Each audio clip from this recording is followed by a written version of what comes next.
Welcome, everyone, to the Paranormal Pride. This is a madhouse here tonight, so be prepared. So, my guest tonight is Vanessa Hogle. You guys are going to love her. Just be aware, we may be not rated for children tonight, so just be aware of that and do not get offended. And if you are offended, I'm sorry, but it happens. So, well, I'd like to welcome Vanessa to the show. Welcome. It's been a little while since we talked, and yes, I am glad you're here because I know that you always have a lot of information to share. And this is the first time I've actually interviewed you face to face. Every time you've interviewed me, it's been face to face, but when I've interviewed you, it's always been just voice. So, sorry that we changed and you have to now wear bras and pants, but you know, no, it is what it is. I'm not wearing a bra. Okay. I am. I'm sorry. But I do have my Grateful Dead t-shirt on. Well, hopefully you at least have on pants. I do. Okay. I do. And I attempted to brush my hair, but I'm sorry, the roots are still there. I haven't had time, but I'm going to get to it. So you don't care. No. So it's okay. So. And we got little ones in the background. Yes. Everybody here knows Clover and Ruby, but Mommy's here to pick them up. So I'll let Grandpa deal with that. And we'll go from there. So here, guys. Here's her bottle and his bottle's down there on the floor. Bye, Ruby. I love you. I don't know where his shoes are. So I tried to get everything together before. It happens. Yeah, well, she's a happy kid. Until she's not. So I'd like to welcome everyone to Sounds chat. Like me. Yeah. So if you guys have any questions for Vanessa, please let us know and we'll get those asked and answered. So you went to Ireland, right? Yes. Again. How was it? Oh, y'all. Okay. So first and foremost, I'm still trying to get comfortable. I apologize. It's all good. First and foremost, if anyone is even remotely considering going overseas, really, really, really consider doing that with Secret Ireland tours with May Hernan. Now, granted, she's not doing any tours for 2023. There are some things going on in her life. So she's subsided the tours for this year, but we're starting again next year. And I will be doing another ambassadorship for her in at least Northern Ireland, possibly Scotland. And I can't tell you, for the paranormal lovers out there, it's you know how it is in America. Everybody talks about the same locations. All the stories are the same. All the experiences are the same. It's like the same thing being regurgitated over and over and over and over. And I, for one, could give two shits. I don't care.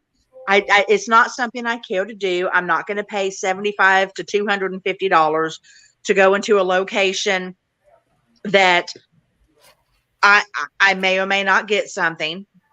Okay. And if I do, if it's something different than everybody else gets, maybe they're not going to think that it's valid.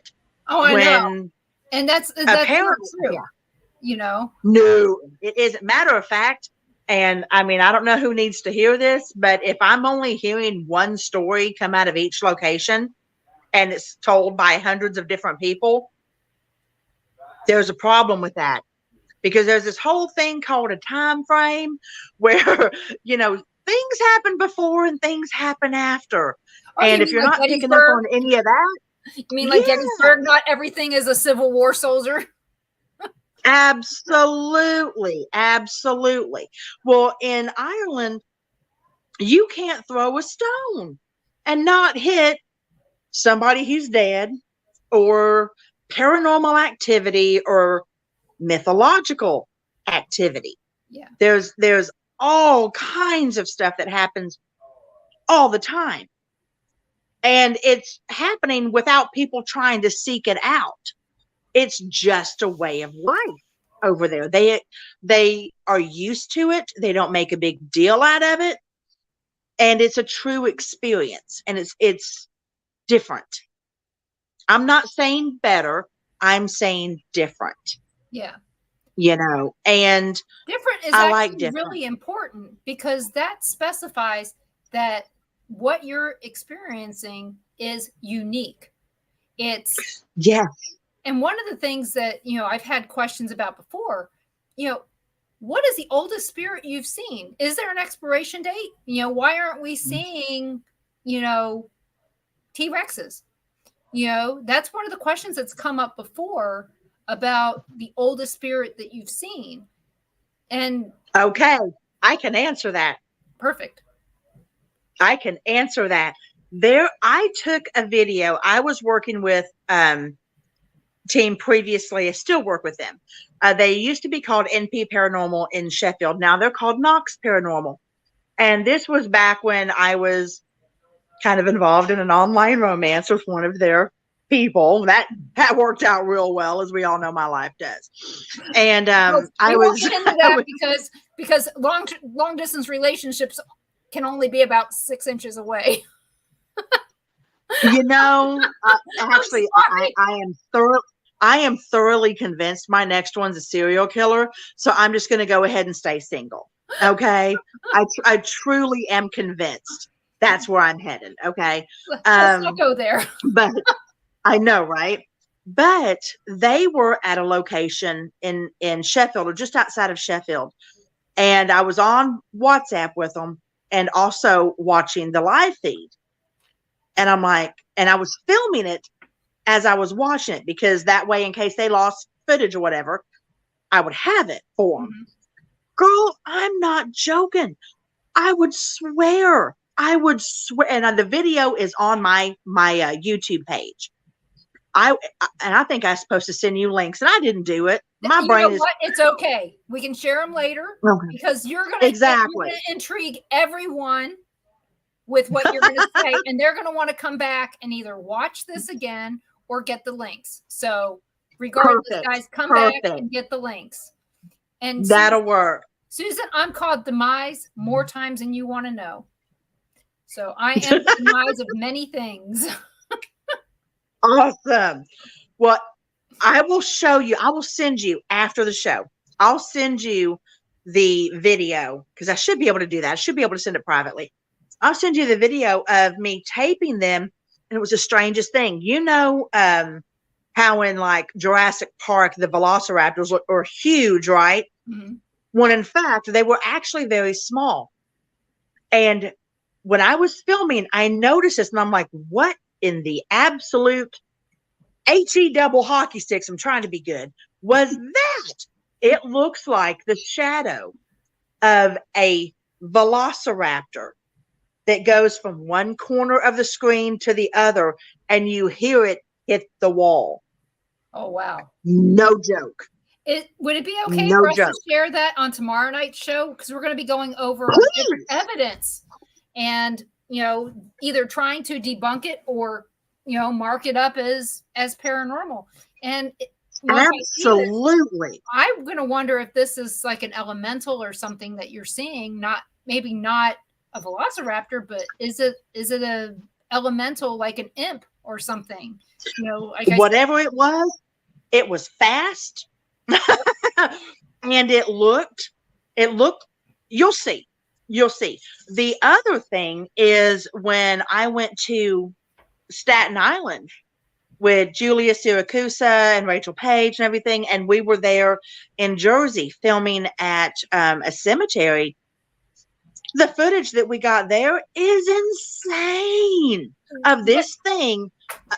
I was going to say, where in New Jersey? Because, I used to live in New Jersey. It was at the cemetery that one of the proposed victims of Cropsey was actually interred. Okay. Not Holly, but the other little girl. Okay. And it was at that cemetery. And this was under, what do they call that? Y'all, I am so not a techie girl when it comes to paranormal crap. I don't know what it's called, but it's the thing what makes everything look like infrared or something like that, you know? And we're filming in a cemetery, and this thing comes down from the sky and lands in front of us. And it's not a horse, but it's like it gallops out of the frame, and you can hear it. So And it looks like it's got vision? wings. Were you using night vision? Yeah, but it's red. FLIR? It's red. Okay, night vision. Yeah. So strange, bizarre to say the least. And I'm like, I don't know what that was. Jersey Devil, maybe? Don't know. But it's crazy. Well, and like I said, that's when you're not even expecting it. Yeah. Huh? I said we've all seen some weird things that we can't explain, and we want validation on what we saw, or that somebody else saw what we saw. You know. Another one, when I was reading for NP, they were down in, I can't remember the name of the hospital, but it was down in the belly of an abandoned hospital there in Sheffield. Yes, they were trespassing. Let's just go ahead and call a spade a spade. I love my boys, but that's what they were doing. And they were down in the belly of this hospital, and it was Richard and Carl at that time, and they were down there, and they were filming, and I don't know what it was, but this black smoke in the belly of this hospital, they were standing kind of like with a corner behind them right here. It came up behind them, swirling, making no noise, but Carl looked over his shoulder. They couldn't see it. It was dark to them. They had a light facing on them, and that's how we saw it. And people are like, oh, that was, they were smoking, or they weren't smoking. Neither one of them smoked. Carl did vape. I don't know who you are, but there is no vape smoke that's black. Yeah. And I don't have any idea what it was. So, well, at least that's good to know that you believe that I'm not saying that you don't believe that there's an expiration date or that they don't eventually cross over. Mm-hmm. You're just saying that this is the oldest spirit that you saw. You believe, well, absolutely. Well, and here's the thing. If we want to get down to the nitty-gritty of it, what I firmly believe, can things cross over? Sure they can. We want to believe that for our loved ones and everything else. But crossing over, it's like people have it in their mind that a gate comes down and they can't come back. Who made that rule? No, and see, yeah. There, I mean, that's what a lot of people might want to believe, but that's not true. People come back all the time that we feel like that we feel like had crossed over. I mean, Ron's dad is, he lived a good life. He lived a clean life. There was no reason for him to be stuck here. And he visits Ron's mom in the bathroom a lot. He's a little creepy, but he visits. And just like his kid, Ron said. Oh my Ron goodness. visits me in the bathroom too. Well, but that's my whole point is, who made up the rule that they can't come back? Now I understand. Excuse me, I have the hiccups and the burps. I'm so sorry. It's okay. I understand that if they are reincarnated, then obviously that might stop. Okay, unless there is a portion of their soul that kind of hangs back, or memories that are allowed to come forward, or comforting situations. The thing is, there's no hard and fast rule with saying it's this, and then it's this, and then it's this. Because who makes that hard and fast rule? Some Right. living person that wants to make it sound like they know everything. And I'm here to tell you right now, we don't. We No. don't know And everything. We don't even and know when a we speck of everything. right. What's really bad is by the time we do know everything, we've been dead probably 100 years. Oh, yeah. Oh, And yeah. so who Well, are we going to tell? Because people aren't going to be listening for Vanessa Hogle and Denise Pridemore. They're going to be listening for somebody famous or some legend that they've heard about instead of the real yeah. people who are truly trying to give them a message of either hope Girl, or whatever. when I go, I plan on messing with so many people. Do I know some of them? You do. Let's just go ahead and say it. You do. You know, I'll be that scary noise and that weird cackle, you know, and in the back of your mind, you know. Yeah, that'll be. Oh, I have the witch's laugh down, girlfriend. Please. Oh yeah, it's bad. Oh, you're so sweet. I love that. That makes me so happy. But no, I mean the thing is, it's just we have to remember everything we know is like the size of our pinky nail compared to what is actually out there. So if you want to close yourself off and put yourself in a position to have that much knowledge, go ahead. Yeah. That's your prerogative if you want to stay as you are. Right. And I'm not gonna. And I have to agree with Steve. We don't know. And I've said this before, and it's okay to not know. Yes. But listen, listen to what's out there. There's not, I mean, there's sure signs of everything if you pay attention. We knew the football game was over last night because somebody started shooting off fireworks. Ron had it in delay. He didn't know who won the game. But when all the fireworks started going off and all the bass on the cars were way loud and people started screaming from their cars, we knew that the Chiefs won the game last night. Okay? I watched the rest of it at that point. So, but we don't know everything, but then we do, and when we do, it's going to, it may be amazing for us, but nobody's going to be listening to us. They're going to be trying to find their answer from wherever it is that they're looking. So from the person who swears they have a certificate from some nut job who specializes in underwater BB stacking. Okay. Well, believe me, I understand. I'm sorry. I said it out loud. I did. We've gone there before with certifications in the paranormal. I believe that they do a lot of that over in Ireland and Scotland and stuff, but they have I think they really go deep dive into it, and you actually get some experience over there. It's not an online course; it's a hands-on. And we have a class here in Overland Park, Kansas. The guy's a flake, but they have a paranormal class up here, and it's. I mean, I don't know what they teach. I've been with the guy when he's got a class at the Sally House, been there and thought this guy's a nut job. I can't believe that people pay for this, but you know what? I'd take a paranormal class over a film class anytime. Oh yeah. Well, see, and that's the thing.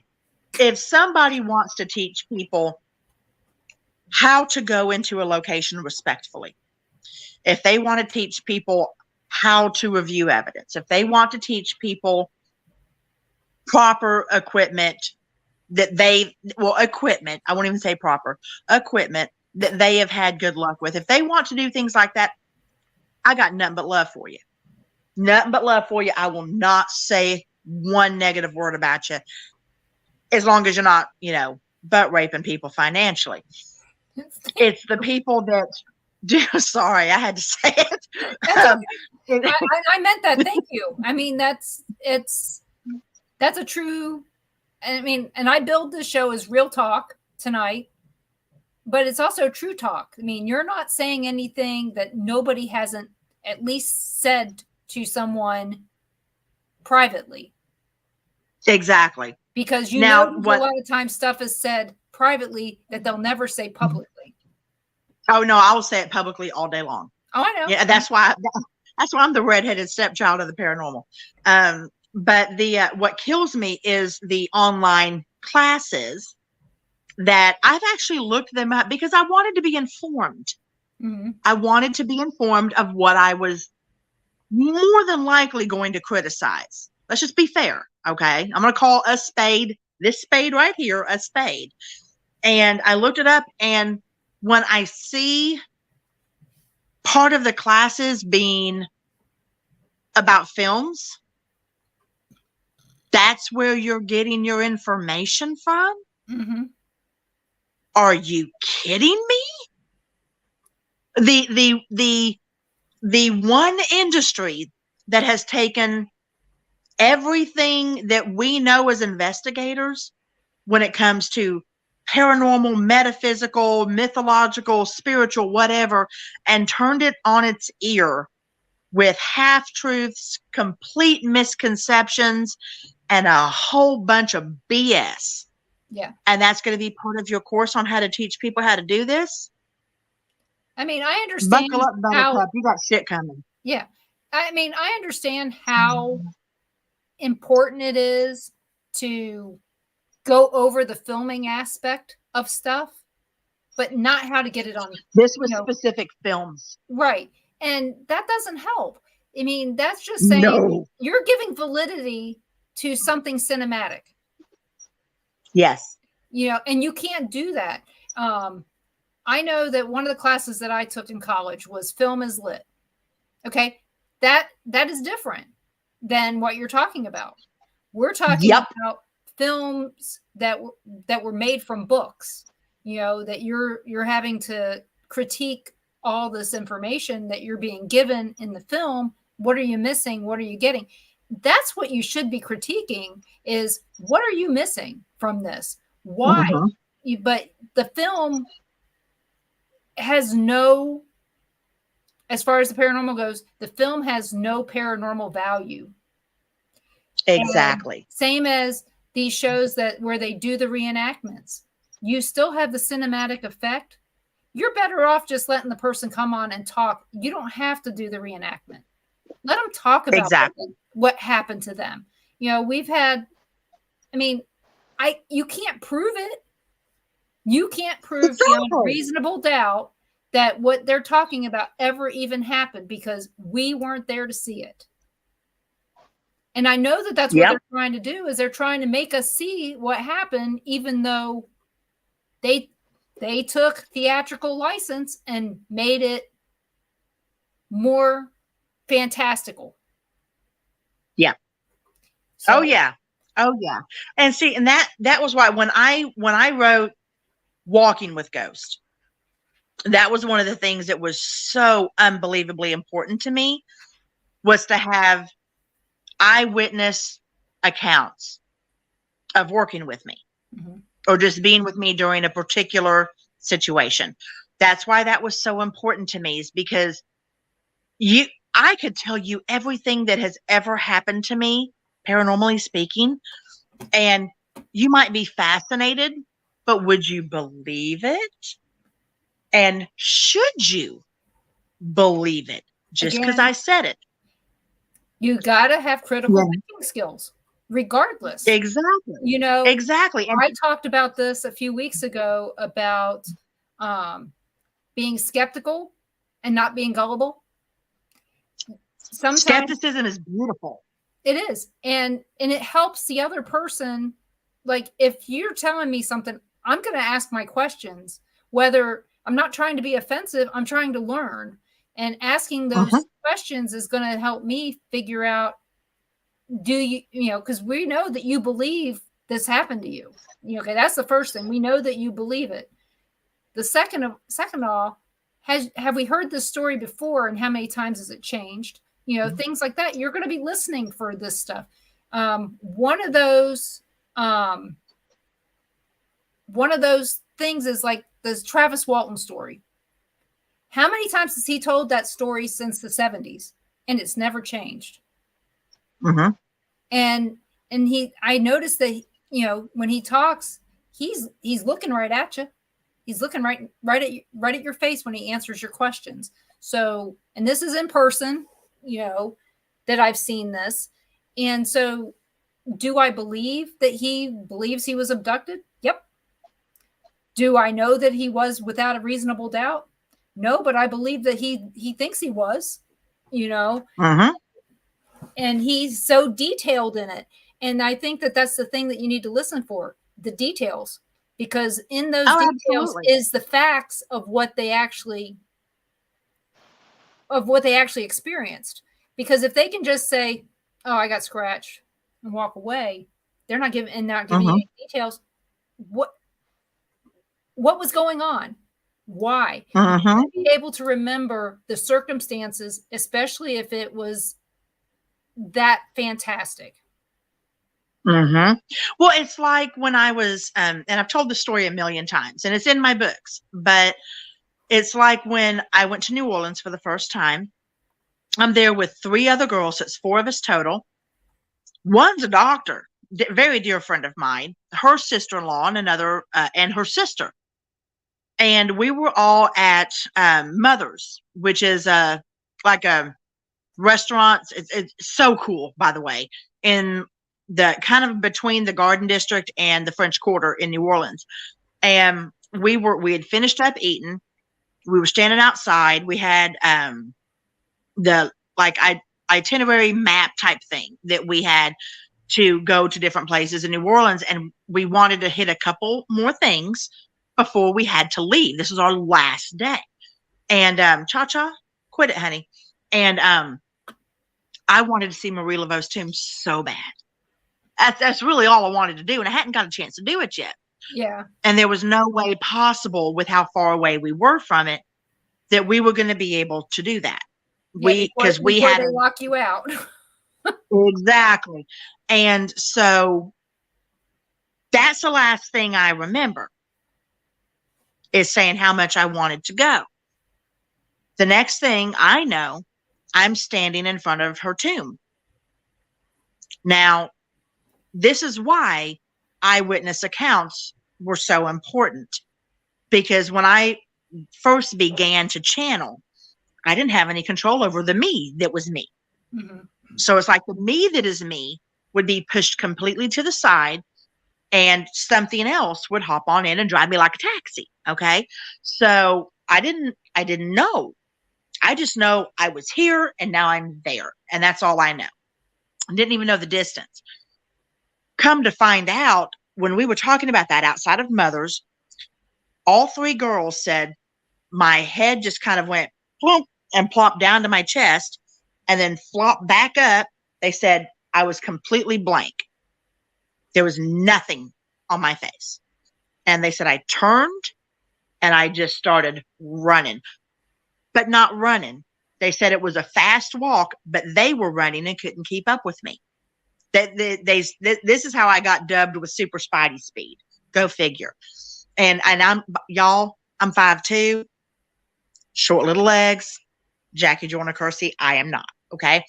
And I was going, they said, in and out of alleyways, up and down, the alleyways, in and out of traffic, everything. Almost got hit heaven knows how many times. They said it's not a short walk to there. No. So we flagged it after 18 blocks. Mm-hmm. 18 blocks. So we figured it out afterwards. They said when they caught up with me, keep in mind, 3 women running, couldn't catch little old me. Okay. They caught me outside of St. Louis Cemetery, the one where her Marie Laveau's tomb is proposed to be. Yeah. Isn't she in number 1? Yes. Okay. And they said I was standing on the grassy median that's kind of in between both lines of traffic. Yep. And they said, They said as soon as I got it behind me, I put up my hand. I said, just a minute. And then I walked straight into St. Louis #1, straight to her tomb. And that's when I came to. That must have Would been you believe that story without witnesses? No, because the first thing I would say is you must have been closer than you thought. And the other thing is if you were to say that now, you can't get in the cemetery without a tour guide. Nope. Because nope. they, for good reason. Yeah, they covered their rear end on that. And the cemetery closes early. You know, I think at like 6 o'clock now. Yeah. Yeah. I mean, it's only open for like 6 hours a day, and hardly open on Monday. You know. Yeah. And it's Sunday, for good reason because people are disrespectful and they vandalize. And there's a lot that you can't do there now without there being a tour guide. Plus, let's just be honest, it's a way to bring in money, and I don't blame them. Yeah. I don't blame them. Pay the money, take the tour. Yeah. And Marie Laveau's tomb has been so screwed up. I mean, they can only paint the damn thing so many times. You know. Oh yeah. Because everybody comes in and puts three X's on it. Yeah. And bringing stuff in there, and that right there, you know, it's okay to bring an offering, but bring something that will go away. Something most people want to pour liquor on it. I know. Well, at least that'll go away. True. Know? But it stinks. Yeah, and they're leaving their bottles everywhere. I mean, I know that, like I told you before, I was the hurricane contact for a large telecommunication company for a lot of years. And during Hurricane Katrina, I worked that job. And there are cameras outside of Cemetery #1. Yeah. And you could see, you know, the flooding and all that. You can actually watch that camera anytime you want. It's at a gas station, but it faces the cemetery. So if you wanted to spend some time watching the stuff that happens at that cemetery, it is amazing. So I haven't watched that camera in probably 4 years. But New Orleans is a whole other animal. It is. And we're not going to be that far away. No. Let's go. About 3.5 hours away from where we'll be living. So I'm looking forward to it. We want to go back. Okay. So that's done. That's a done deal. Yep. We know. Okay. Since I'm further away, if I have to fly in, will you pick me up from the airport? Yeah, it's only right down the street.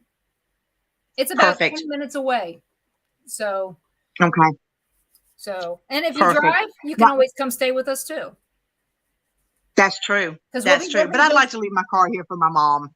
Because we just live off of Interstate 10, or only going to be living not too far off of Interstate 10. No way. Okay. Yeah, this is a done deal. And if we can get it inexpensive enough, I'm going to tell you right now where I want us to stay. Where's that? We have to stay at the Frenchman Inn. It's right there it's in Faubourg-Marigny, and it's right there at Frenchman and Decatur. And it's beautiful and historic. And the room is teeny tiny though. Yes. But who cares? It's okay because you're never in it, you know? But you're within walking distance of everything that you want. Right. But you're not right in the quarter where it's dirty and stinky. And you've got the little pubs that are for the locals. Yeah, right there. There is this one place that we went to. It was this Irish pub, and we went in there, and they started a bunch of the tours from there. But I'd read a book about New Orleans, you know, the Frommer's Guide to Everything New Orleans, you know, because the Frommer's Guide is really good because it tells you, you know, the best service and the most interesting thing on the menu and things like that. Some stuff that, you know, you're not going to know just off the top of your head. You're not going to know that if you want the most excellent Bananas Foster, go to Landry's. Hard to believe, but they have the best. Maybe because they have more You money. want the best voodoo drink? Go to Jean Lafitte's blacksmith shop. Also haunted. Yep. Oh, So- it's the oldest still functioning pub in the United States. So It's pushing 300 years old. there's another one in Maryland too, in Fells Point, that's been around since the 1500s. But people don't know how old some of these cities are and the history that goes along with them. But New Orleans has got such they always say New York is the melting pot. New Orleans, it's the melting pot. There is so many different cultures all put together, and I love the food. I mean, I don't know how much we're going to get done if we're just, because we could spend all kinds of time just eating. We got to have beignets from Cafe Du Monde. We got to, so. No, but you don't got to go to Cafe Du Monde. Okay, so sorry, y'all. We'll get back to the paranormal in a minute. Okay, so if you're going, so let's say you're standing with your back to the Mississippi and you're looking at Jackson Square. Right. If you take a left and go the opposite direction from Faubourg Marigny down to where they have some of the new shopping and stuff like that. Yeah, there's one in one of the older buildings. They have this little cafe that serves amazing beignets, wonderful hot chocolate, and 9 times out of 10 at night, they have a little 3-piece jazz band. And it's so awesome. Like I said, there's so many things I want to do in New Orleans that I can't wait until I can do something different. Did you ever take the vampire tour there? No, but I've met a few of the vampires. Oh, thank you. Thank you. People think I'm crazy. I've seen some shit. Yeah, these guys walk around that place and they're there and then they're not. I mean, it's just really strange that you see them, they're following you, and then the next minute they're not. And there's nobody on the street behind you. You're going, I mean, we saw artists there that do things that's amazing. I mean, not paint. I mean, I've seen painting, the spray paint painter. My God, he paints pictures with spray paint that I don't know how he does it. No. Or this guy that does the physical art, he's standing there on a ladder. I don't know how he did it. He sets this ladder up in the middle of the street and he's on the ladder. How in the heck is he balancing this? And he's just sitting there, not moving. I mean, the street artists there are amazing. And the whole families of musicians. Oh, yeah. 6 years old and up. Yep. And I suggest if you guys ever get a chance to go to New Orleans, go, but make sure that you stay on well-lit roads because it is extremely dangerous. And go in a group. Don't go. Please don't yell at me. Please don't yell at me. And this is a do as I say, not as I do situation. But I have walked the streets of the French Quarter at 3 to 4 a.m. by myself and never felt more protected. We did that. How crazy is that? 6 weeks before Hurricane Katrina, Ron and I drinking, walking down the street. We'd left the kids at the hotel because they were old enough to do that. But we did it and we were drunk on the street. That's the story we're going with. That we were drunk on the street. I mean, it's called a hand grenade, people. Yeah. They told us not to start drinking it until you got close to your hotel. Right.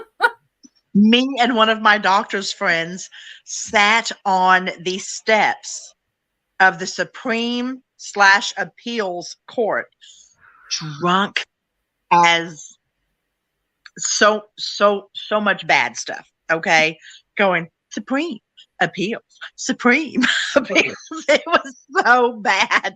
We were lit, and I want to say it was 10 o'clock in the morning. Well, nothing really closes there. They only close long enough to hose it down. and get it Pretty out much. to the street so it can run down into the gutter. You Pretty know, much. and long enough I am for them to ashamed get to the say I trucks walked in. barefoot. You know, people don't realize that people do drive on Bourbon Street, but only Yep. for a certain period of time because they have to get their deliveries. So Exactly. and Exactly. And Bourbon's like my least favorite street to go on. the only There's so much more cool shit. there is, and you know, Canal is really interesting, but you got to watch out for people trying to pickpocket you. You know, Yes. I carry everything in my Yes. front pocket. I have my driver's license and my debit card, and that's it. I have nothing. Mhm. Say, hey, give me. You have a wallet. You got cash? And it's like, nope. I never have cash anyway, no matter where we go. Exactly. He Exactly. does, not me. Yeah. Well, that's a done deal. We're going to be doing that. We got to do that. We've got to do. Let's see. There's some really interesting haunted places in just north of Pensacola.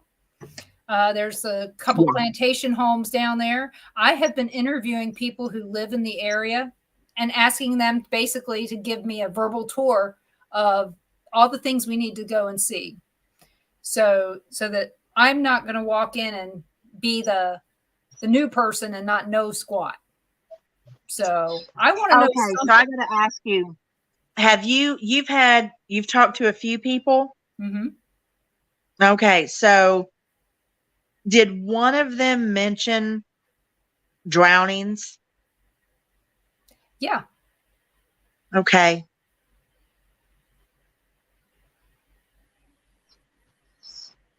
Good Lord. A lot of people? Yeah, in the Pensacola Bay. Okay.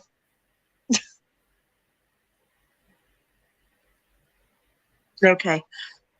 Well, you have to remember it's the oldest city in the country. You know, like I said, early 1500s.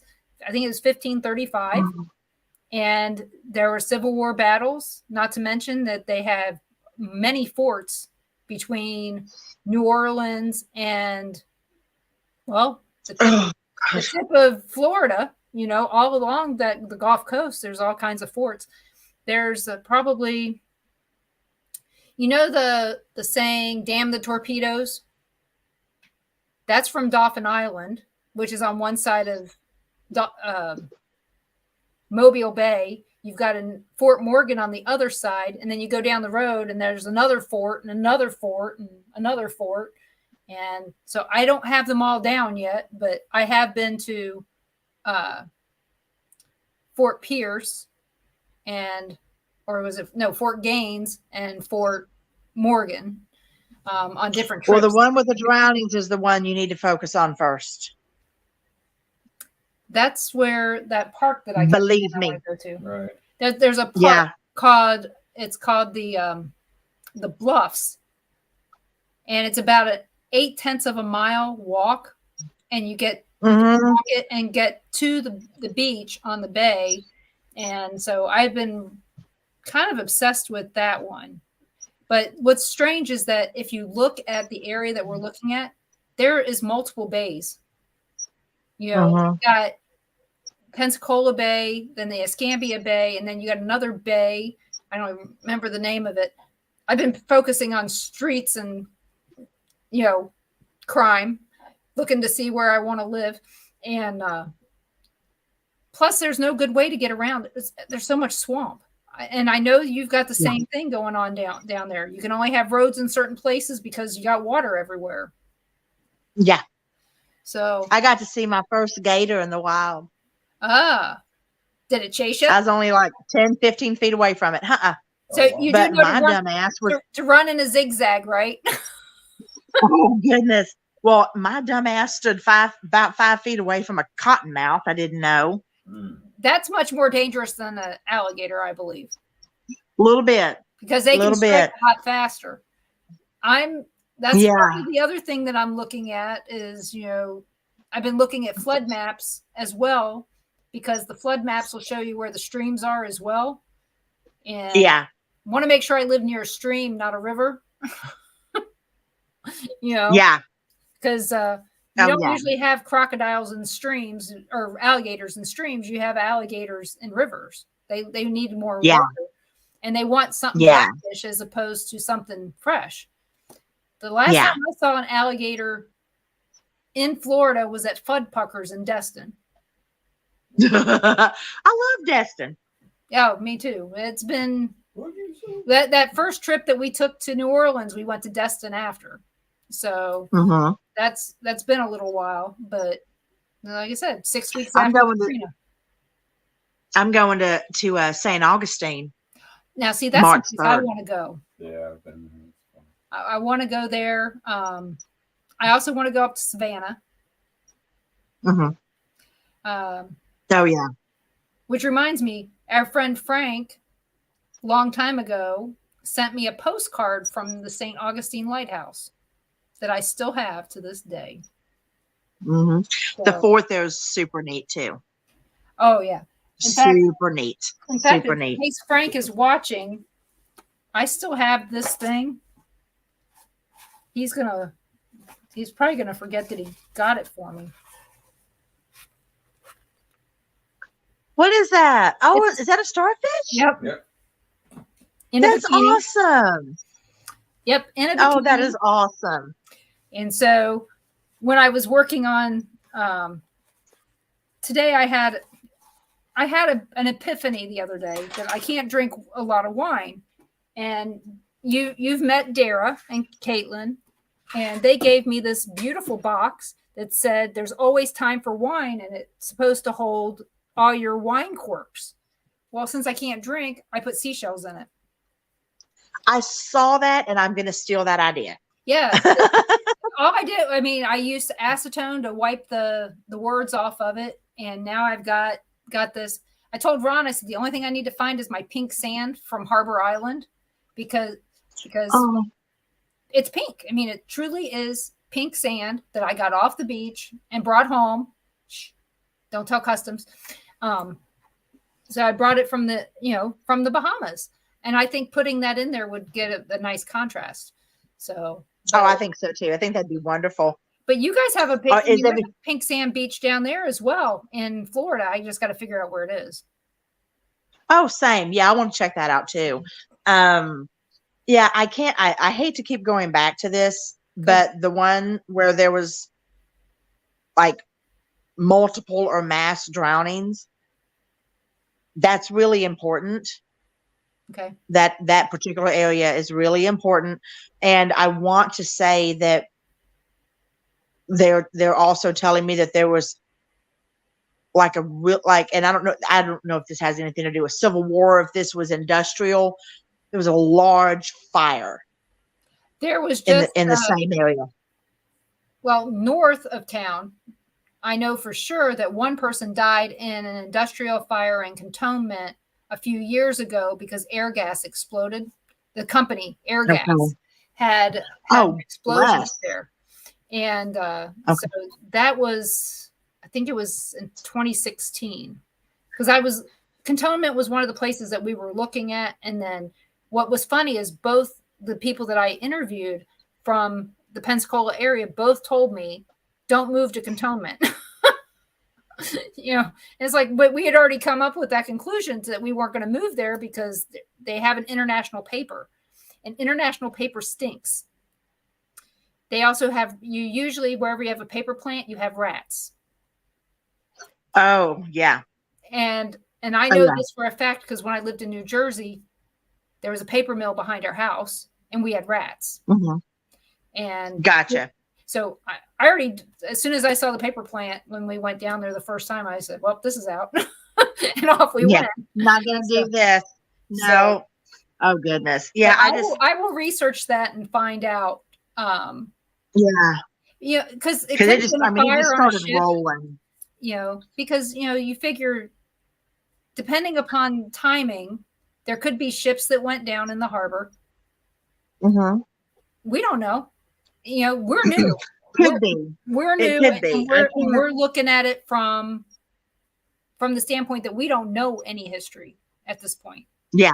So the drownings were very prominent. I wonder if I don't know. during one of the hurricanes. Huh?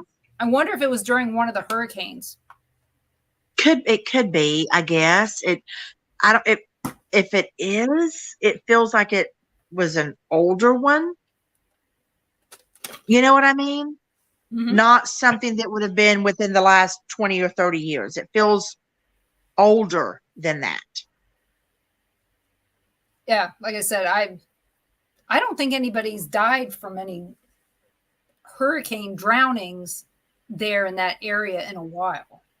I don't remember. It too many feels older. deaths. So I would say somewhere between 70 and 100 years, give or take. That type of time frame. Doesn't feel older than that. Yeah. But it's older than me. Yeah. And I'm 50. And you're not 100, so we're good. Do what? And I said you're not old. You're not older than 100, so we're good. And so yeah, and yeah, it just made me and some super people sick. did die from that, but that was further down the coast than where we're talking.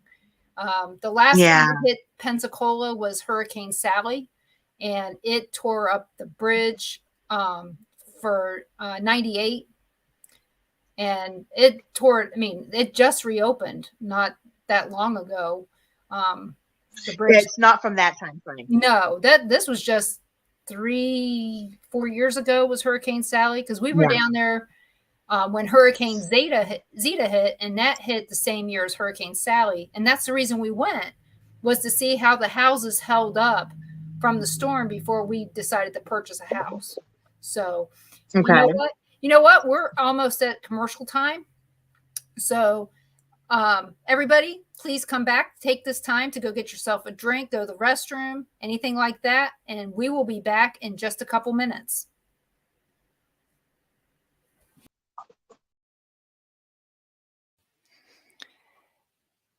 The views expressed here are solely the opinions of the hosts and the guests, and not necessarily those of the network, Facebook, YouTube, Twitter, etc. If you have an issue with the content of the show, please contact the show host. Thank you. In the time when the world around us was falling apart, I answered the call. I left and you called me a hero. When I returned, you didn't care. Now you treat me as an outcast? 22. That's how many of my brothers and sisters die each day. 22. Every day I struggle with my demons. Every day is a war that I feel I'm losing. Every day I wonder if I'll be number 22.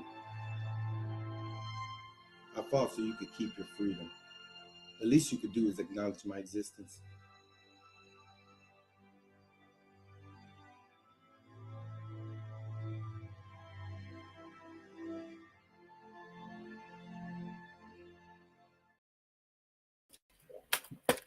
Welcome back, everyone.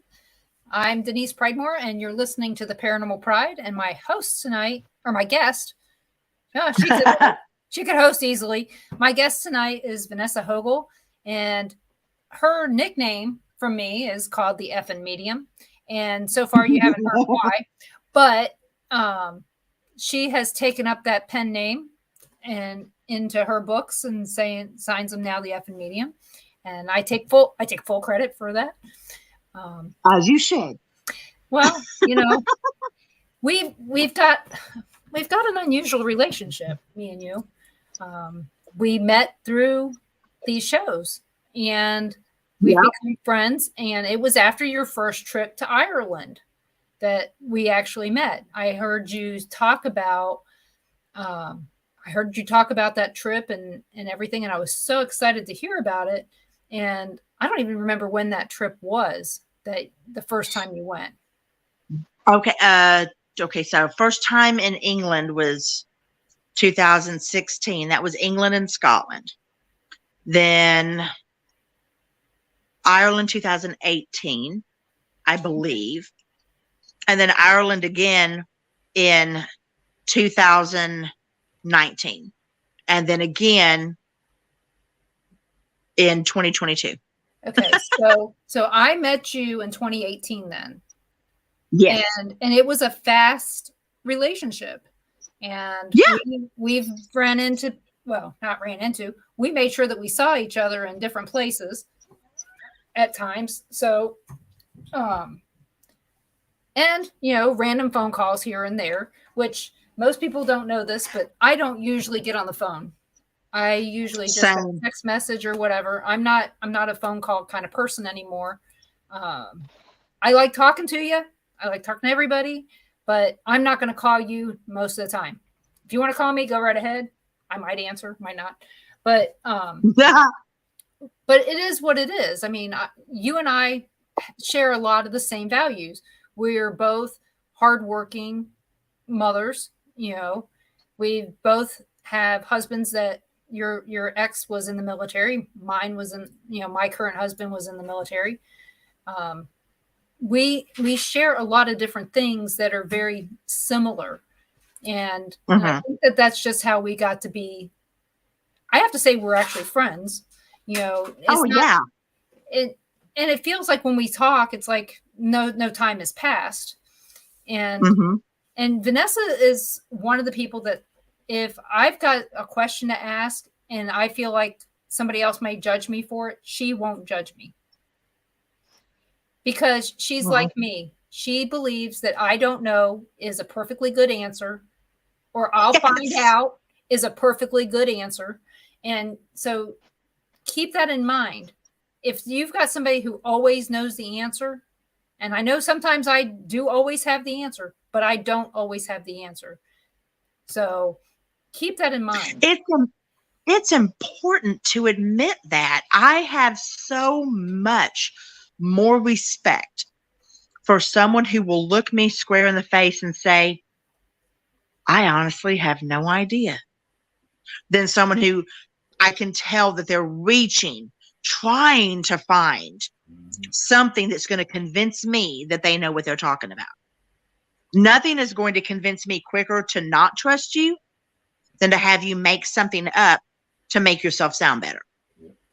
Well, if I make something up, it's going to be ridiculous, and you're going to sit there and go, Bob Newhart's doing it again. Well, and see, it's a funny thing, and you can ask any one of my clients for tarot cards, any one of them. Yeah. I will tell them this when I'm explaining to them. Go on, Mandy. When I'm explaining to them I'm going to tell you this while I'm walking her back up, because she's probably going to pee on my floor if I don't. Come on, Mandy. Do what you got to do. Back up. Yeah, go back up to Grandma. Cha-Cha, you stay with me. When I'm explaining how I read tarot to a new client, I'll tell them, look, you know, when I finish reading these cards, because you're not allowed to talk to me during it, okay? I mean, you're allowed to give me the card numbers that you want me to turn over, but that's it. Other than that, you're not allowed to give me information, and I'm sure as hell not going to ask you any questions, okay? I said, when I finish, I'm going to ask you, does that make sense to you? You're either going to say, Vanessa, you're the greatest thing since sliced bread. That's amazing. Or what in the hell are you talking about? And I've told them either answer is perfectly fine. That's what I want, honesty, because that's what you're going to get from me. If you ask me a question during the question and answer session and I don't know it, I'm going to tell you, I don't know. Well, I mean, like I said, you know, David, I get it. I know you have answers. They may not be the right answer, but they're an answer. You know, I know some people are like that, but, and I know that you're being facetious anyway. So, because that's your job. So, well, it's got to be somebody. Yeah. Somebody's got to be the sarcastic pain in the ass to do all that, to make us all think. And that's one thing. I can't always wear that mantle. Yeah. I'm sorry. Well, it's all yours, David. The people are talking about the video. They've gone out there and saw the video, and they're saying it's crazy. So I'm going to have to make sure that we share that tomorrow night and make sure everybody knows it's your video. So if you get a notice that we used your video, you'll know it'll be on the Bill of Rights. Oh, by all means. So by all means. I will say this to you, not to anyone else out there in paranormal land. If you use my shit, I will come after you, guns blazing. You can use it. Thank you. Paranormal Pride, Denise Pridemore, can use my shit. Anybody else, if you don't ask me first, I'll fuck you up. I don't care. The effing medium has spoken. Yes. So Yes, I will. I will dime you out publicly in a really colorful way. So just so you know, tomorrow night the show that will be utilizing that will be on the Bill of Rights Network, and it'll be the Paranormal Nation Radio, Not So Normal. That's I trust you. I am the co-host with Carl, our producer down there, with Ron. I trust you. And you know what, guys? Our guest tomorrow night is going to be listener and friend Cassie, that's here in the chat. So you'll want to come in and hear what Cassie Pennington has to share about haunted Lansing, Kansas, Leavenworth, Kansas, all these other places that she's been. She might even tell you some stories about how she met me. I don't know what she was going to talk about, but we're going to talk about all kinds of things tomorrow. And happy birthday, Cassie. I hope that you had a great birthday. Happy birthday. I would sing, but you really don't want that. No. You want the bucket. Believe me, you want the bucket when we sing. Darn tootin'. So, oh my goodness. Okay. I don't know if anybody even gets the reference on that one. So you've got a tour coming up for Ireland in 2024. Mm-hmm. What was your favorite part of your last tour that you did?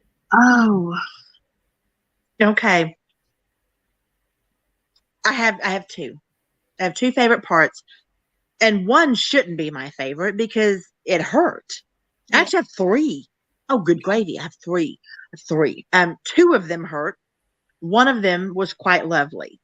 So one was the Wicklow Gaol, which is Gaol. It's just Gaelic for jail. Okay. And I'm probably pronouncing it wrong because that's me, but I had to leave. I had to leave from it. It was overwhelming. They have statues inside of there, some which are unbelievably lifelike. Okay. But there was one that was of a woman, and these are statues of actual people. And she was imprisoned for the death of her baby. She told me why her baby had died.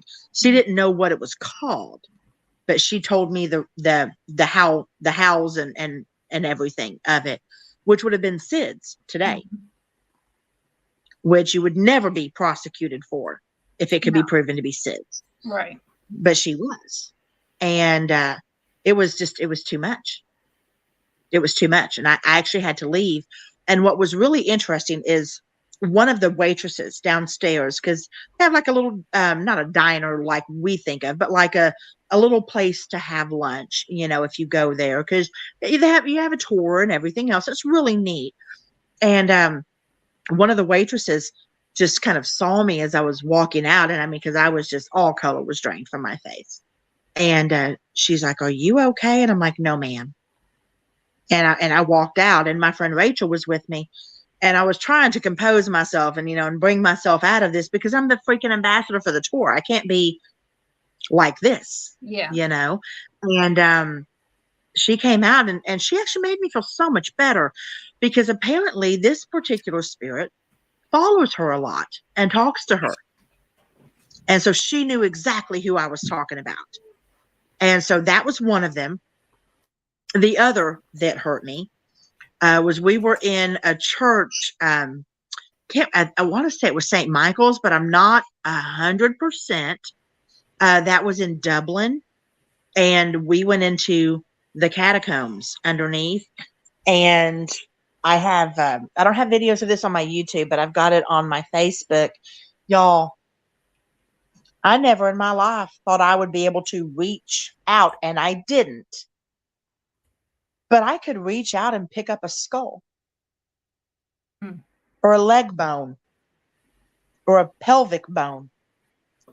There, I have pictures on Facebook. You'll have to go back and dig through, because y'all know I post a lot. Okay. But they were mummies. Mhm. You could have reached through the bars and touched them. They're just open. These are all the people that were found when they kind of opened up those catacombs that had been in there for tens of dozens of years, hundreds of years, whoever, and some were even being put in there recently since it was opened. But they're just sitting there, and it's just casket tossed on top of casket, tossed on top of casket, and bones everywhere. Mm. That was hard. That was so hard. And I took video of it for one purpose and one purpose only. And that was to remind people this is who you're talking to. Mm. Right here. I don't see a tail. I don't see hooves. I don't see horns. Not everything is demonic. Some of these were probably assholes in real life, but they're still people. Mm-hmm. Show some fucking respect. Because this whole, it's evil, it's a demon, gets real old for those of us that know it isn't. Yeah. Okay? It gets real old, and you make us look stupid, and I'm tired of it. It's one of the reasons why I've pulled back. I'm sure you've noticed it. Believe me, I get messages every day. Everybody's noticing it, that I'm pulling back, and I'm like, because I can't fix the stupid out there. I don't know what else to do. I don't know how much else to say. Yeah. I don't know how much ruder I can be. Yeah. To get people to understand your twits. Stop being a twat waffle and start actually having some respect. Now, to get to the happy time, one of the best things there was our last night there. We were at Fitzpatrick Castle, which is where we were staying. Absolutely stunning place. And it's right over by where Bono lives. From U2. True story. And Enya. She just lives right down the street. Huge castles. Well, I just snorted, by the way. Well, so we figure, I know, right? We figure out that we ask the people at Fitzpatrick's Castle how to get to the Irish Sea. And we did it, and it wasn't easy. It's a trek, but we went to the Irish Sea. I got caught on Bono's security tape, waved at Enya's house, praying she'd see us, her house, her castle, by the way, and went to the Irish Sea, and that was spiritual. I bet. That was an experience. That was unbelievable. And you were there in October, correct? October, November? Yes. I left October 23rd, and I got home November 3rd. It was amazing. Ireland's amazing, y'all. It's amazing. What was the best food you ate there? Oh, good gravy. Well, I was pretty broke, so I had a lot of hamburgers because it's the cheapest thing on the menu, because I was getting ready to move to Florida, so I was pretty broke, Yeah, you were saving your money. I really was, yeah. But they have something. They have something in Ireland, and I can't find them here. I can't find them. Okay, but they'll keep you living, and when you're broke and you don't have a whole lot of money. But it's these bags of peanuts that are seasoned with chili powder. Okay. And they're so good. They're so good. And then my last night there, when we were at Fitzpatrick Castle, Vicki Lawrence and her husband Hannes bought me a steak dinner. They said they were getting tired of me seeing me eating hamburgers. So they bought me a steak dinner. It was awesome. It was so good. Well, I'm just glad that you had a great time, and that this time you weren't hoofing it on foot like you did the last time. Oh yeah. It was great.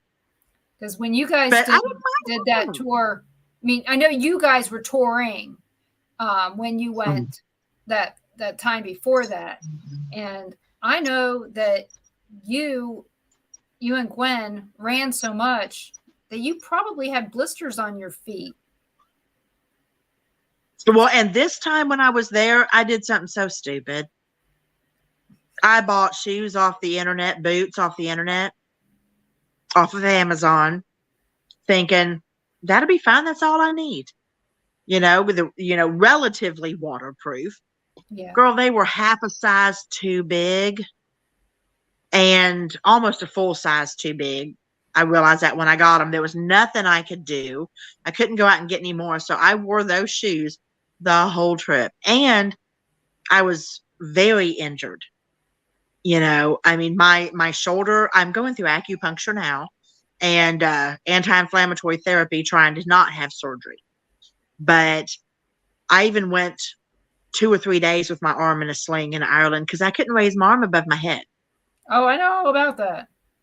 Yeah, I tore my rotator cuff It sucks. in August. Yes, I tore it in August. Yeah, I tore mine a few years ago, and I couldn't even go through the drive-through and use this hand. I had to. Yeah. And that sucks. It's some of the worst pain. It is, and it's sudden. Yeah. And then it doesn't go away. It doesn't go away as suddenly as it starts. So. Oh Lord, no. No. Well, I mean, I did it in August, and what are we now? February? It took me 18 months. Yeah. It'll be a while. Yeah. Yeah. And I did physical therapy and everything. Oh, geez, no. I had my first acupuncture treatment. Was it last weekend or the weekend before?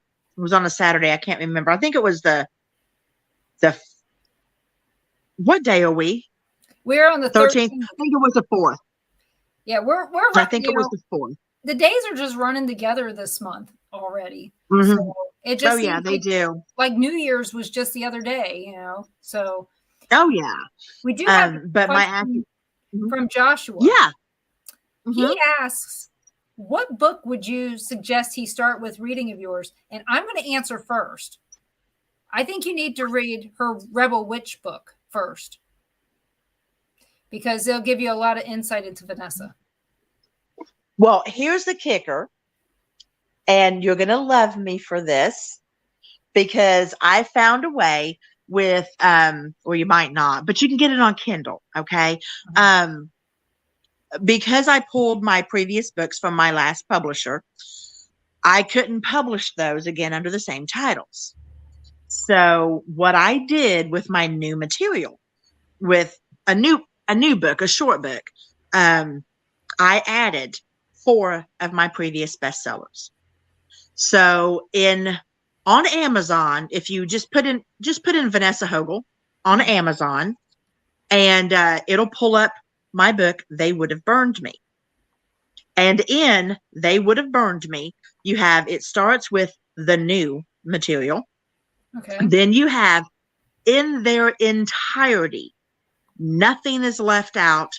I did not shorten them. You have these books in their entirety: Giving Up the Ghost, Walking with Ghost, Rebel Witch, and Diary of a Psychic Loser Magnet. So you have 5 books, almost 600 pages.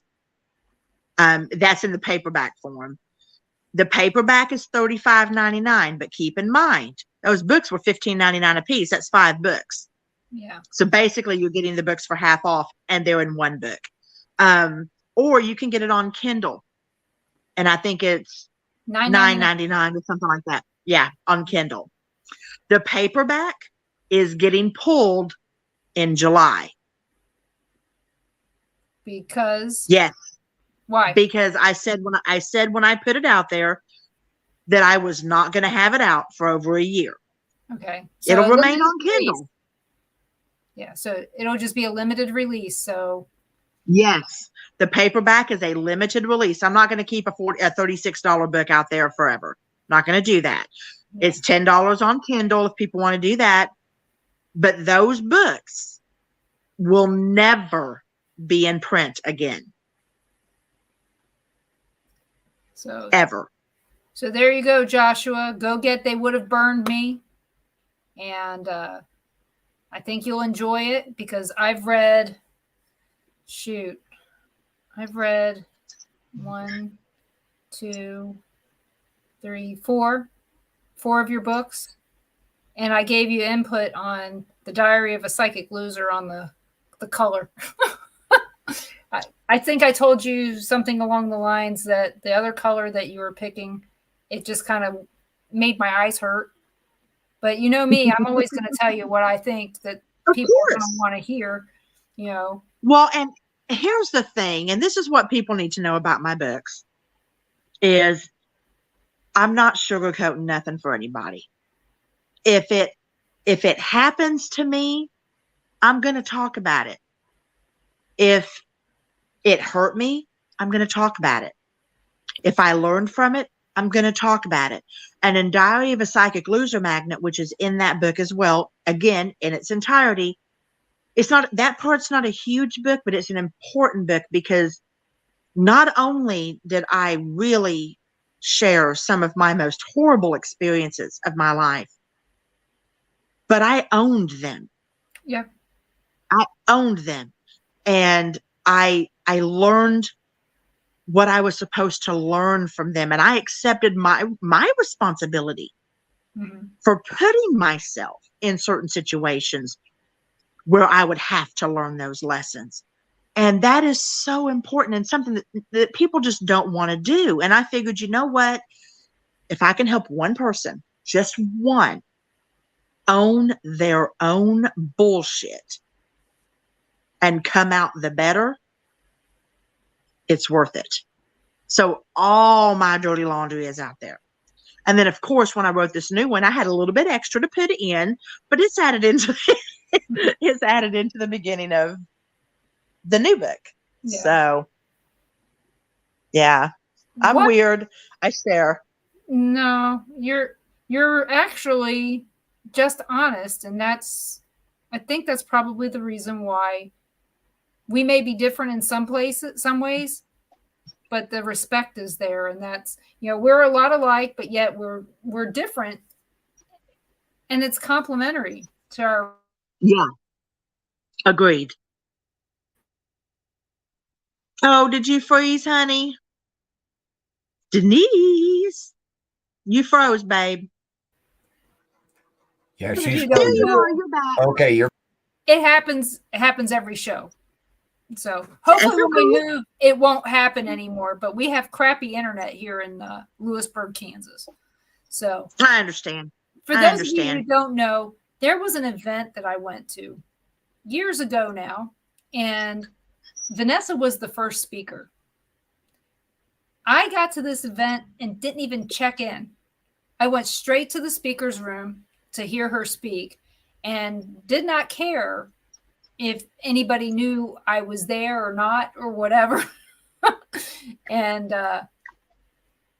luckily they knew who I was, but you know, and Ron actually used that to his advantage. Don't you know who she is? But you spoke about something that I have talked about on my shows over and over again. And that was how to identify someone who is faking their either mediumship or their psychic ability. And I interviewed you privately on that. And you know what? I never really used it because I ended up with a lot of mediums in the room, and I figured I'd be pissing off a bunch of them. You would. So I changed what I was going to talk about to about the people in the room. You know, basically, I had everybody introduce themselves instead and talk about paranormal experiences and things like that. And it went over very well. So that was good. But when you spoke about that, it hit home to me because I know that not every medium is legitimate. Not every psychic knows what's going to happen next. And you put it in a way that I wish we could have videotaped it and shared it with everybody. But I was afraid in a way that somebody could steal that. But everything you said was something I had said before. And I think that's the reason why it resonated with me so much that I have quoted you many times on these different aspects of mediumship and psychic ability. And it goes back to, again, the skepticism and the gullibility that Yeah. people tend, they either have too much of one and not enough of the other, and you got to have both in this. Mhm. But what made you decide that you needed to talk about that topic at that time? Because I have done public readings, which I don't like to do, because I prefer to do my readings over the phone where I can't see you, which means I can't read your body language. I can't read your eyes. I've actually told my clients to put themselves on mute, except for giving me the card numbers to turn over. So I can't gauge a sharp intake of breath or anything like that, because so many people out there, like when I've done public readings and I've been sitting next to another psychic or medium, and she's reading tarot and she's asking the person questions as she's reading the cards. Please don't let somebody do that to you. That is a fraud, and that is someone who is trying to pull information out of you to have it fit the card so they can take your money. And I have a huge problem with that, because we have enough hardship and backlash for what we do to begin with, that when you go and you put that type of people in, getting attention for doing things the wrong way, the ill-advised way, the way that can hurt people, the way that has no integrity or ethics, that hurts everybody, not just the readers, but the clients as well. It's kind of like those Hallmark romance movies. They give a completely unrealistic, viewpoint of relationships. They just do. Yeah. Fake psychics give a completely unrealistic viewpoint of psychic ability and mediumship. I will be the first to tell you, if I do a reading for you, I'm going to read the cards. I'm going to tell you what the cards say. It's not up to me to make you believe it. I'm not going to, if you tell me, Vanessa, that doesn't make any sense, I'm going to say, okay, still not changing it. This is what they told me. Mm-hmm. I'm not going to change it. I've only had one person ever tell me it didn't make sense. They called me 3 hours later and said, holy shit, that was for my sister. She was at my house an hour before you read them. Enough said, but I'm willing to be wrong. I'm willing to be wrong. I'm not afraid to be wrong. I don't need validation. I don't want to be famous. I don't give 2 fucks if the paranormal or the metaphysical community thinks that I walk on water. I don't care. And that's what makes me dangerous, because I'm not going to conform just to be accepted. I've said this on a few other shows. For those who didn't know it, I've been contacted 3 times by 3 separate networks. A&E, or was it A&E? It was Travel Channel. It was what's the one? Discovery, and the other one, I can't remember what it was. All of them when I was still in, one when I was in Oklahoma right before I moved, and then 2 when I was in Virginia. Been contacted and had full 1-hour interviews with them where I read them.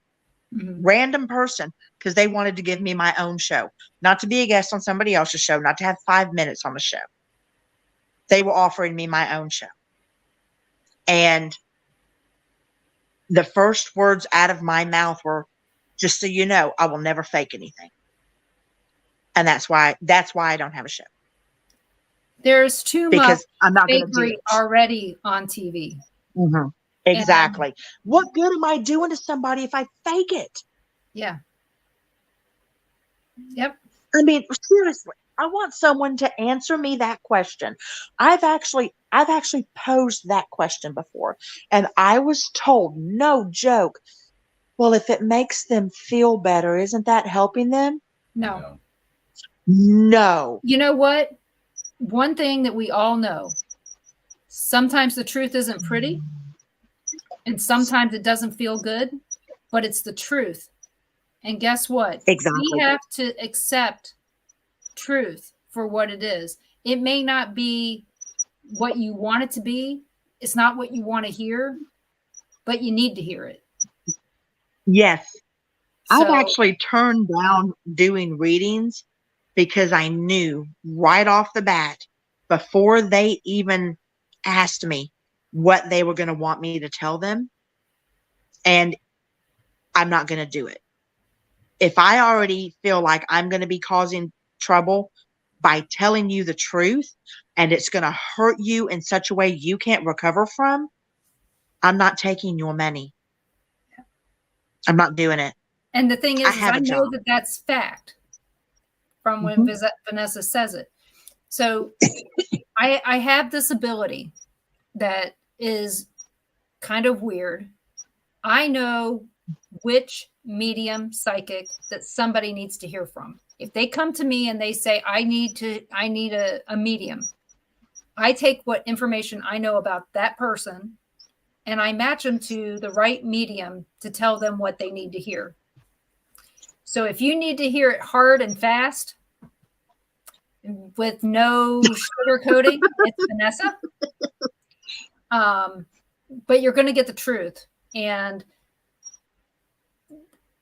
the reason that I do that is because I want people to get what they need, not necessarily what they want.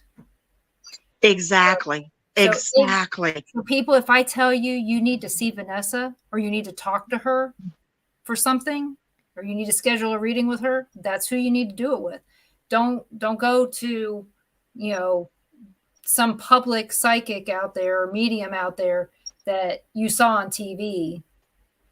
It's like, Long Island medium that gets fed information, or can go look you up on the internet and find your information.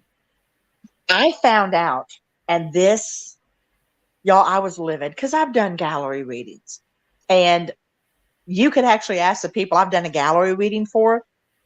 I turn away from the crowd. I'm facing a wall because I don't want to see you.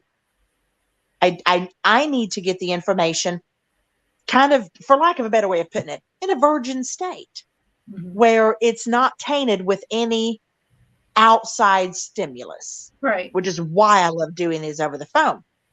But I was actually told how they do that. And from what I understand, if you're going to see any of those psychics like that, you have to pay with a credit card. Yep. Can't pay cash at the door. Nope.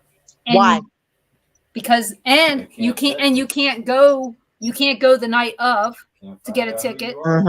You have to do it at least a week in advance. And this is no matter where it is. So say you go to Vegas and Teresa Cavuto is doing a show.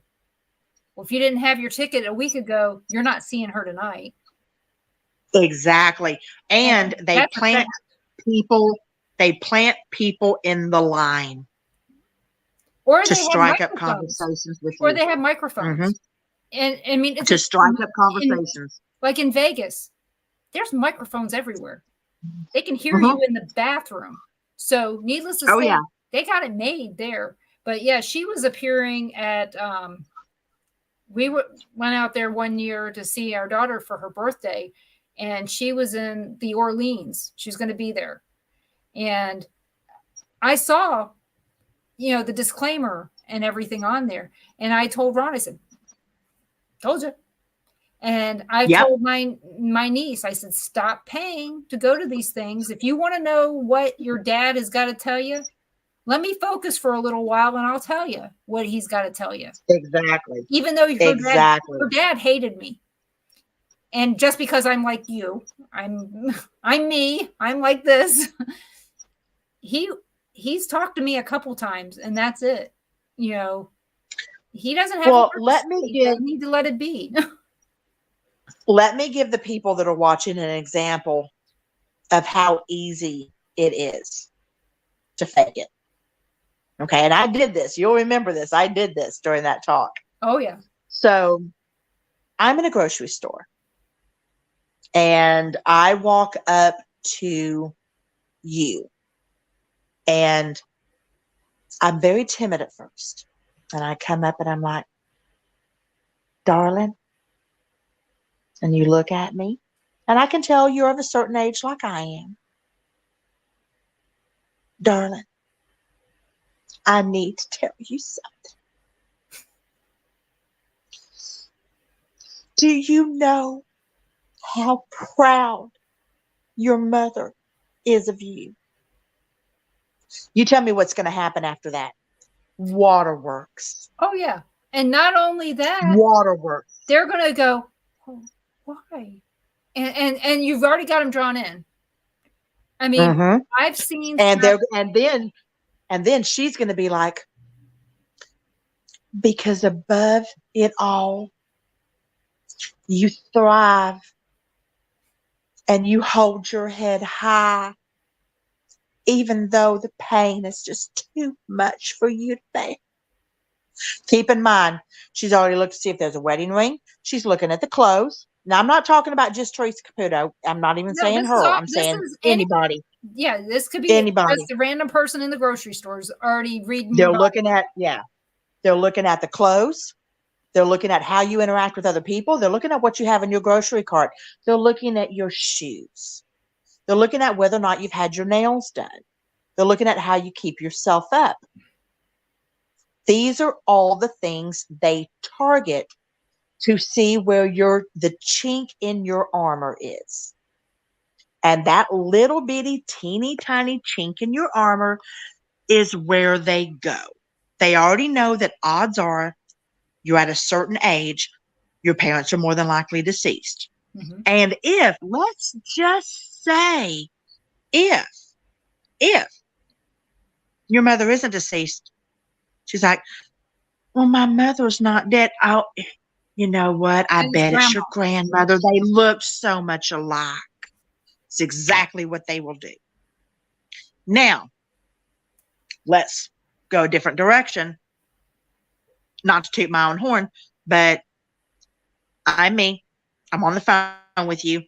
I can't see you. I have no idea the facial expressions you're making. I don't know if you're crying. I don't know if you're sitting there flipping me off over the phone like this. I don't know if you're twiddling your thumbs. I don't know anything.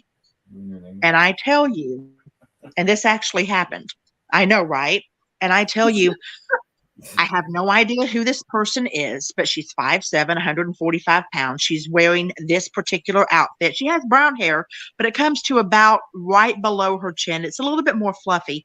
And she's walking me through an antique store and showing me all the different things that she loves in this antique store. I said, and I don't know who this person is. And my client is like, are you kidding me?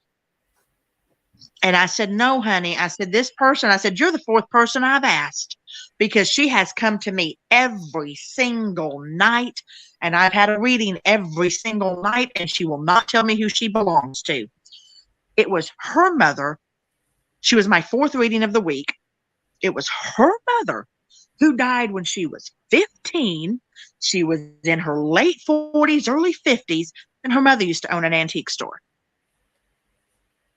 Oh, so that brings me to something else that kind of happens a lot to me is before we go someplace, or no place, I get sometimes spirits from wherever I'm going to be that weekend visits me. Yep. That weekend, that next day, spirits. I know what my boss is going to ask for before she asks for it. Okay. Yep. Why? I don't know. Maybe because I've done this job for 25 years. I don't know. But we know if I'm not getting visits from a spirit in advance, that we're probably not going where we thought we were going. Or it's not haunted. You know? If we're going maybe maybe they're just trying to give you a break. Yeah. Trying to give me a break? Yeah. I need one. Seriously. But sometimes I have spirits come visit me that aren't related to any place that I wouldn't think that they're related to any place, but they're, maybe Walmart or Trader Joe's related. I don't know. But I know that if I focus on a location, I guess remote, kind of like remote reading, that sometimes the spirits come to me and tell me something that's going to happen while we're at this place. Does that happen to you? Yeah. Yeah. Most definitely. Sometimes, okay, so like when they come to me and I don't know who they are, and let's say I'm not even going anywhere. I'm just staying at home. Okay. And I don't know who they are. And here's the thing. They don't come, and now sometimes they do sit down next to you and just tell you everything. Sometimes they don't tell you squat. Okay. They're just sitting there looking at you, which is possible because when you think about how much energy it takes to summon up the ability to be able to manifest in front of somebody, that's a big deal. A lot. So I'm never upset if they can't tell me who they're looking for.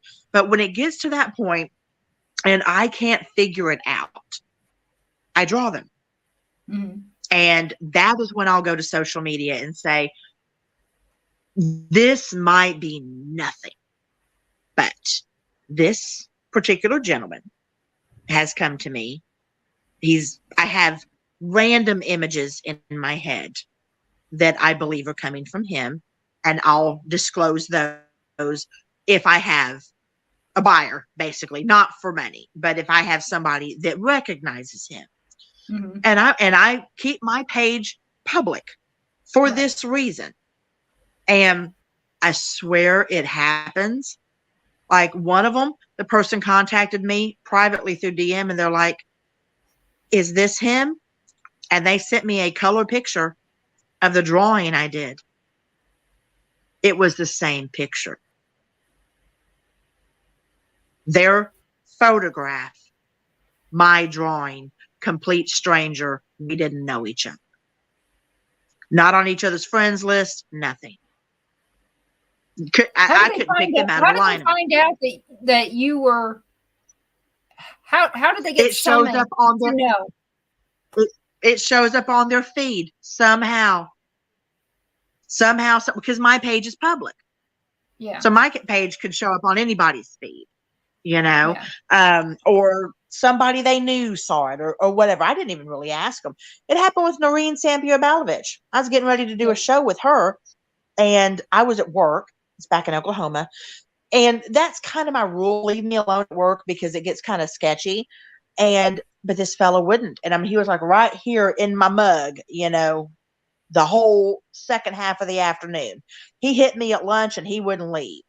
And so I actually took one of the tray covers. I'm in dental assisting, y'all. I took one of the tray covers and a pen and I drew him out. And when I got on the show that night with Noreen, she was talking about a friend of hers who had been found. He had passed away and they found him in his apartment or something like that. And I said, oh no. And she goes, what? And I said, is this him? And I held up the picture. And it was. How he knew to come to me, knowing I was going to be on her show that night, remains a mystery. Don't know. But we never the beauty know. of that. That's weird. And we don't have to know. No, we don't have to know. That's the thing. That's what I can't get people to get through their noggin. You don't have to know. There doesn't have to be an explanation for it. Why can't it just be a message someone needed? What's wrong with that? And when people ask me, well, Vanessa, which guide gave you that information? I don't know. They're not at my beck and call. I'm just assuming I know who they are. And whichever one deemed it necessary to help me out, I'm grateful. But I don't need to call them to the carpet to make sure it was them. Yeah. That's the thing, that if I could get any message across, it's that just be. and just do. You don't have to have validation for everything. You don't have to have acknowledgement for everything. You don't have to have fame for anything. You don't have to have any of that. Just be and do. It's that simple. My next question is, when you give a reading to someone, Yep. do you remember it afterwards, or is it fleeting? You give it and you're done and that's it? And Girl, if I kept all that in my mug up here in my noggin, I'd be in a loony bin. Now, that having been said, certain people have contacted me even years after readings and been like, you told me this and you're not going to believe all of this that actually came from that. And something will spark. And I'm like, oh, well, alrighty then. Good on you, you know. Well, because it was but, so important to them that I think that exactly. they were so it's infectious when they start telling you, and it comes back, you know, because there's a lot of things that I say to people. To me, it seems random, and I know nothing's really random that comes out of my. Well, there is some random shit that comes out of my mouth, but usually, if I tell them something, it's not random. It's related to something that is important. But again, I don't remember it until they tell me. I need my little ferro rod to remind me why I said it, you know. So, and Susan, yeah, I don't keep notes. Right. Susan, yeah, I don't keep notes. I don't ask for reviews. Well, you know, that's a good way to go. Isn't that weird? I don't ask for reviews. I find I don't want to. They're private. Yeah. It's like, if you want to tape it, tape it. If I say something, you want to tape me saying it, go for it. As long as it's not something that's going to get me arrested, you can tape me all you want. Right. Just don't do it when I'm in the bathroom, because I can't guarantee what you're going to hear in the bathroom. To be honest. So, true story. Not ashamed. I'm over 50. But yeah, I mean, I tell people all the time, you take as many notes as you want.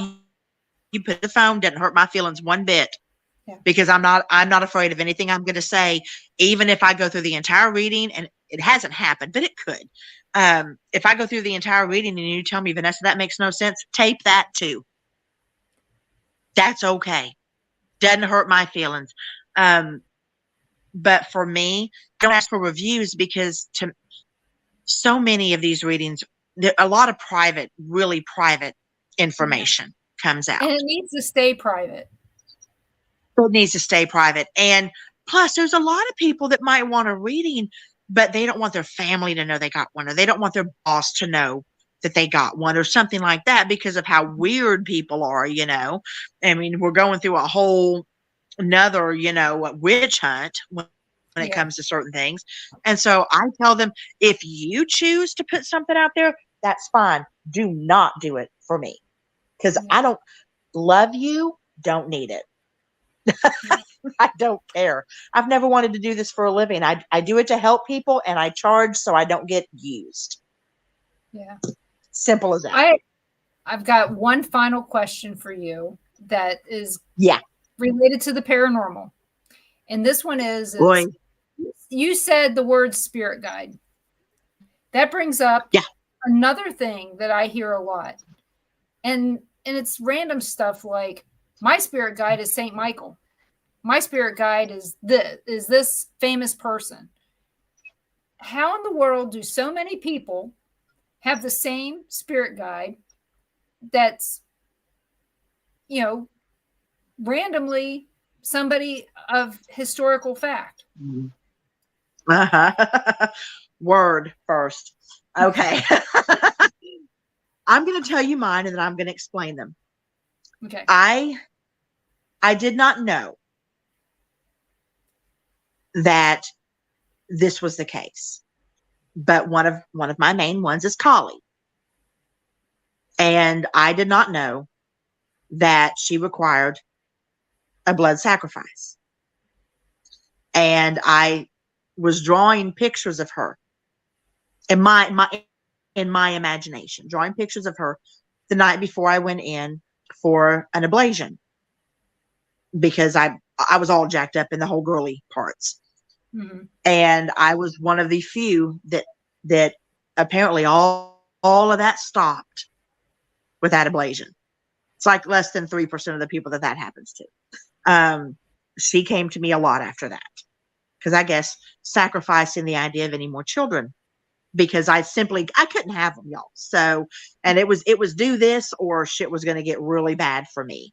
The other is Saint Germain. Most people would have no idea who that is. Saint Germain's an ascended master. Came to me in a dream. And my grandmother, you can ask Jerry Pritchard Reyes how strong that my grandmother is. Because just to do Reiki on me, she had to get my permission and get me to tell my grandmother to step down.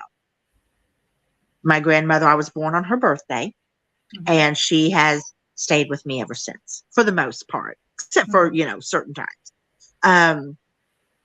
Then you have your, not spirit guides, but deities that and I think this is where people get confused.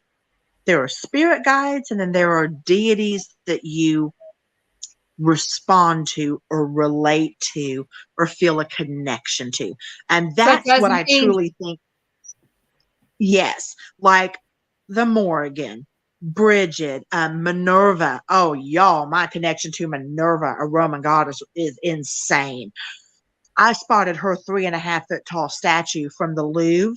They had it in Oklahoma. I took my son when he was 6 to go see that. The Roman exhibit from the Louvre was brought into Oklahoma City. I spotted her at 75 paces through a crowd of people. A 3.5 foot tall statue. Minerva. So there's a connection there. Is she one of my spirit guides? I don't know. Same with Bridget. Same with the Morgan. The feeling that I felt in Cave of the Cats, which is Morgan's Cave in Ireland. What I felt in there, deep connection, very protected, very, very much a sisterhood. But the thing is, I think people get spirit guides mixed up with connectivity and a feeling of oneness or sameness. Somebody that they relate to, and I think that's why. But when you're talking about the ones you're talking about, like Saint Michael and Raphael and things like that, for me personally, have I known people that their spirit guides very well could be somebody of that nature? For the most part, it just sounds good. And so that's what people say. That's going to get me a whole lot of hate mail.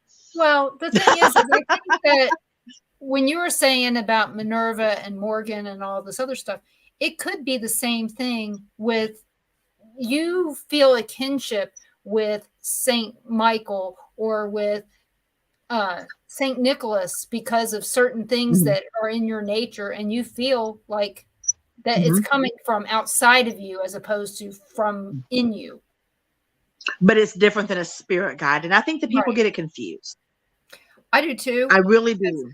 Because I'll tell you right now, I don't know if I have a spirit guide. If I do, they got their head in the sand and they're going, we can't watch this anymore. Oh my God.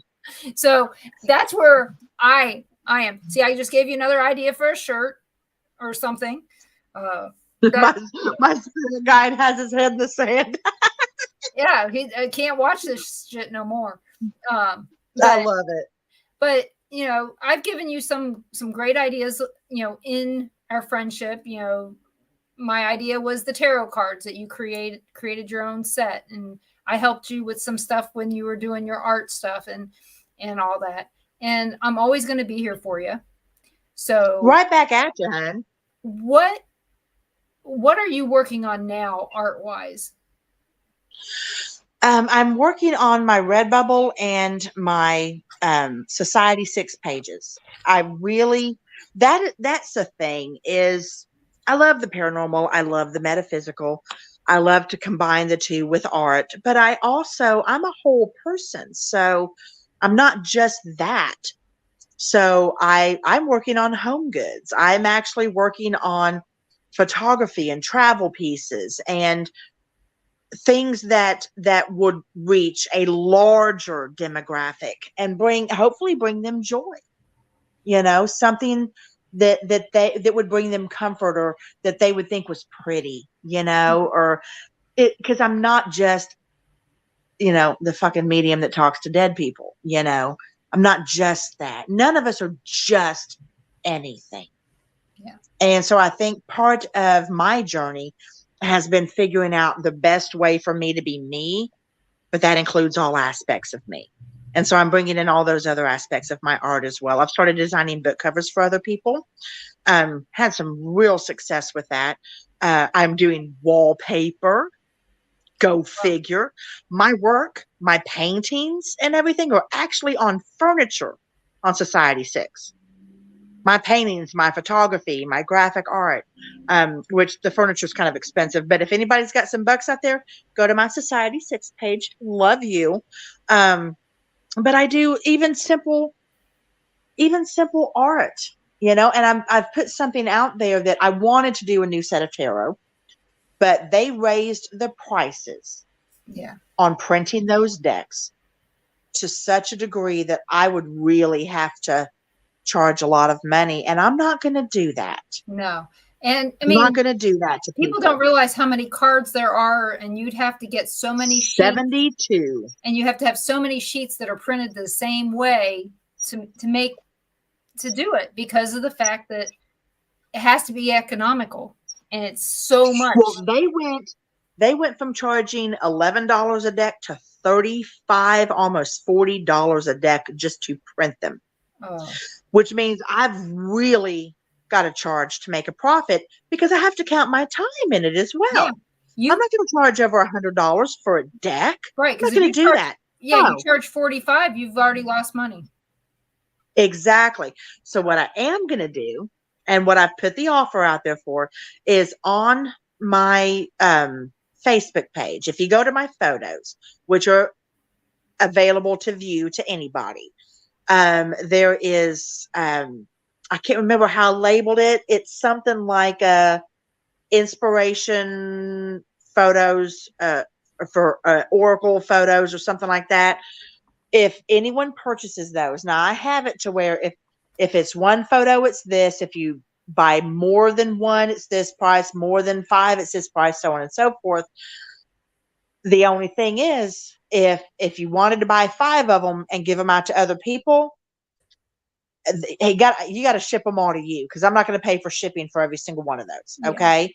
But I will do a personalized oracle message on the photo or the drawing of your choice, and it'll be signed by me. And you can do as many of those as you want. Every message will be different and will pertain to that photo and what I feel the message that photo is for you.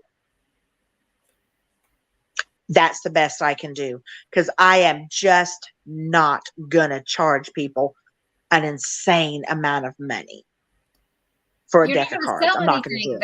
That's the biggest thing. If it's an insane amount of money, you're not going to get anything anyway. But if you need a shower curtain, bedspread, go to Redbubble or her Society 6 page, and you will get what you want, and you can hang it up in your bathroom or on your wall. Well, it has some tapestry type things. So check it out. The other thing, let me tell you this just real quick. If somebody wants something and they don't see it on mine and they have an idea of what they want, message me. If I know you're going to purchase it, whether it's on a sticker, a mug, a blanket, a set of coasters, a apron, I don't care what it's on. if you know there's something you want and you can't find it anywhere, come to me. I'll design it. I'll put it on Redbubble or Society 6. You buy it off of that, ship it straight to you. There you go, guys. You got an idea? Vanessa's the wish granter. And I also saw on your Facebook that you're doing a tarot class. Yes. So go ahead. The tentative date is April 9th. I'm only going to do 10 people a class. It's $35 per person. I was told to charge more. I bless them. I love my people, but I can't do that. 35 is fine. I'm hoping to do 3 classes, a beginners, intermediate, and an advanced, because it's not just going to be tarot. I'll include some mediumship in there and everything as well. But I'm probably going to have to do this more than once, each class. Right. But the money will be required 2 weeks before, because I have to send out your visual aids. Yeah. Because I'm going to actually be emailing people stuff so that they have things they can look at while we're doing this. So I can show them the different ways to do tarot, how the cards fit into each other. If this comes after this, it means one thing. If it comes before this, it means another. It's a whole mess of crap. And we're going to go over it all. And make sure you guys have your line graphs ready to do your spider web, how it touches. And if it's upside down, remember, it means probably the opposite. So there's all kinds of stuff you're going to learn from Vanessa. So I hope everybody enjoyed tonight. I'd like to thank you, Vanessa, for coming on. And I shared all your links. I shared all your links during the show. So you guys go find Vanessa Hogle out there.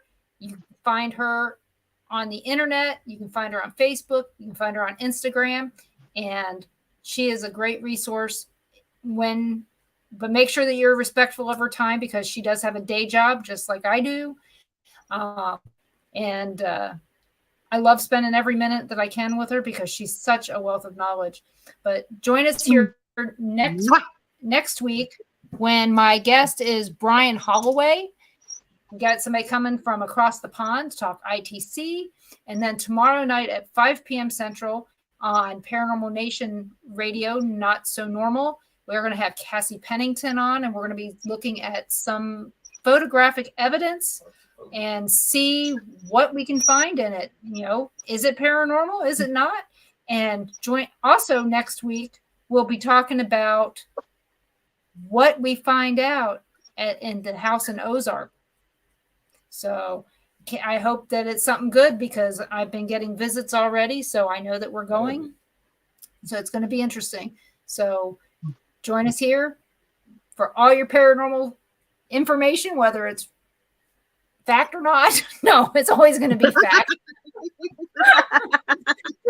just join us here, because otherwise, you're going to laugh. You know it. So we'll see you guys. Have a great night, and bye, everybody. Super Bowl, everybody. It's over. I know, right? It's over. Yep.